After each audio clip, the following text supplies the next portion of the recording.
আজকে আমাদের ফেরার পালা, তবে বাড়ি নয়, আগে আমরা যাব মাদুরাই।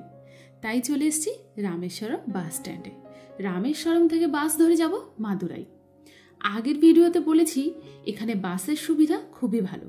বিকেল 5:30টার বাস ধরে প্রকৃতির দৃশ্য দেখতে দেখতে পৌঁছে যাব মাদুরাই। তাই রওনা দিলাম মাদুরাইয়ের উদ্দেশ্যে। আগেই বলেছি আমাদের এই রামেশ্বরমের সফরে প্রকৃতি তার এক আলাদা রূপে ধরা দিয়েছিল, বারবার আমাদেরকে মোহিত করেছে। তবে এবার যেন তার মুকুটে একটা পালক হয়ে জুড়ে গেল এই দিগন্ত বিস্তৃত সমুদ্র। বাস ছাড়ার কিছুক্ষণের মধ্যেই আমরা পৌঁছে গেলাম সেই পাম্বান ব্রিজ, ভারতের আধুনিক স্থাপত্যের অন্যতম নিদর্শন। যেহেতু আমরা রাতে ক্রস করেছিলাম এই পাম্বান ব্রিজ, তাই এর মাহাত্ম্যটা এতটা বুঝতে পারিনি, কিন্তু এখন যেহেতু বিকেলে ক্রস করছি, তাই দেখে আমাদের চোখ একদম ধাঁধিয়ে গেল। সত্যি বলছি, এই এক দারুণ দৃশ্য। প্রায় 3 কিলোমিটার ক্রস করতে হয় এই ব্রিজ। আর এখন যেহেতু ট্রেন চলাচল বন্ধ, তবে আর কিছুদিনের মধ্যে ট্রেন চলাচল শুরু হবে। তখন কিন্তু আপনারা আসলে এই সমুদ্র ট্রেনের মাধ্যমেই ক্রস করতে পারবেন। ওই যে সেই ব্রিজ, যতটা পারলাম আপনাদেরকে দেখানোর চেষ্টা করলাম। প্রকৃতির এই অপরূপ দৃশ্য দেখতে দেখতে প্রায় এখন রাত নেমে এসছে। এখনও আমরা বাসে, আর একটু সময় লাগবে পৌঁছাতে। তবে বাসে আমার একটু কষ্ট হয়, তাই এক কোণায় চুপচাপ বসে থাকাটাই হয়তো আমার কাজ। কি করব বলুন, যেহেতু ট্রেন চলাচল এখন বন্ধ, তাই বাসের সুবিধাটাই সবাইকে নিতে হচ্ছে, তার মধ্যে আমরাও আছি। 3 ঘন্টার এক ছোট্ট সফরে আমরা পৌঁছে যাব মাদুরাই। বাইগাই নদীর তীরে অবস্থিত শহরটি তামিলনাড়ুর কালচারাল ক্যাপিটাল হিসেবেও পরিচিত।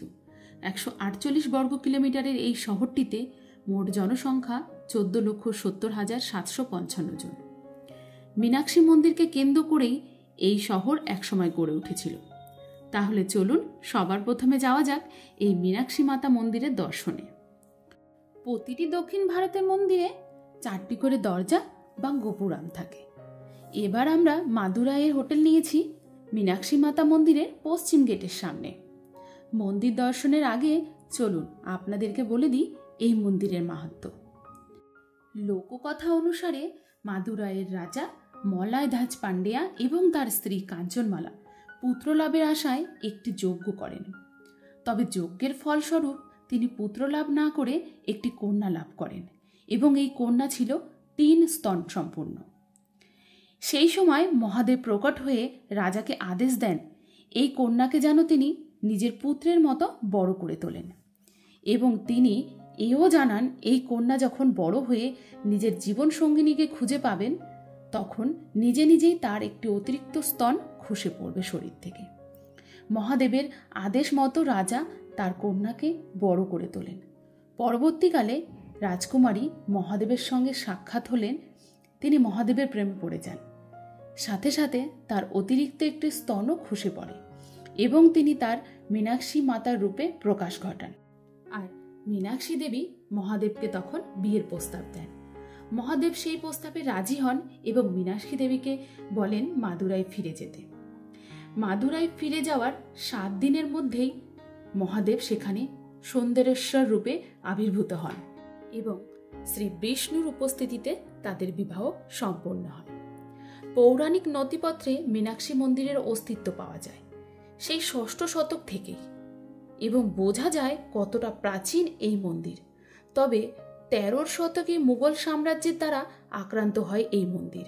পরবর্তীতে যা পুনর্নির্মাণও করা হয়। মীনাক্ষী মাতা দর্শন আর এই মন্দিরের প্রাচীনত্ব দেখতে দেখতেই কেটে গেল আমাদের একটি বেলা। এবার আর কি, কিছুটা খাওয়া দাওয়া করে কিছুটা খাবার প্যাক করে নিয়ে পৌঁছে যাব স্টেশনে। বাড়ি ফিরতে হবে তো, তার আগে দাঁড়াও একটু চা খেয়ে নিই, নাহলে না গাটা কেমন ম্যাচ ম্যাচ করছে। চা খেয়ে একটু তরতাজা হয়ে এবার রওনা দেব বাড়ির উদ্দেশ্যে। মাদুরাই স্টেশনে পৌঁছে দেখি ওই আবার অনেক সঙ্গী পেয়ে গেলাম, যারা আমাদের সঙ্গে ওই সেকেন্দ্রাবাদে পৌঁছাবে। মানে সেকেন্দ্রাবাদে তো আমি থাকি, তোমরা সবাই জানো, তাই ওইখানের উদ্দেশ্যেই আমাকে যেতে হবে। তাই মোটামুটি অনেককেই পেয়ে গেলাম যারা আমাদের সঙ্গে ওই সেকেন্দ্রাবাদেই যাবে। ব্যাস, তাহলে আর কি, গল্প করতে করতেই 2 দিন কেটে যাবে ট্রেনে। তারপরে একদম ঘরে। জানো, যতই যেখানে যাই না কেন, যতই দুনিয়া ঘুরি না কেন, নিজের বাড়ির মতো শান্তি হয়তো কোথাও পাওয়া যায় না। কি তোমরা কি বলো? ঠিক বললাম তো? তাই কখন বাড়ি যাব, কখন বাড়ি যাব, ট্রেনে যেন আর দিন কাটছেই না। এবার দেখো বাড়িতে এসে আমাদের অবস্থাটা। এই যে আমাদের জন্য ওয়েট করছে কিন্তু অনেক লোক। গোল্ডি রোগা হয়ে গেছে মনে হচ্ছে গো বেচারারা। এক সপ্তাহ কম খাবার। এই আমার গাছের এগুলো শুকিয়ে গেছে গো, জল দিতাম এক্ষুনি। শ্বশুর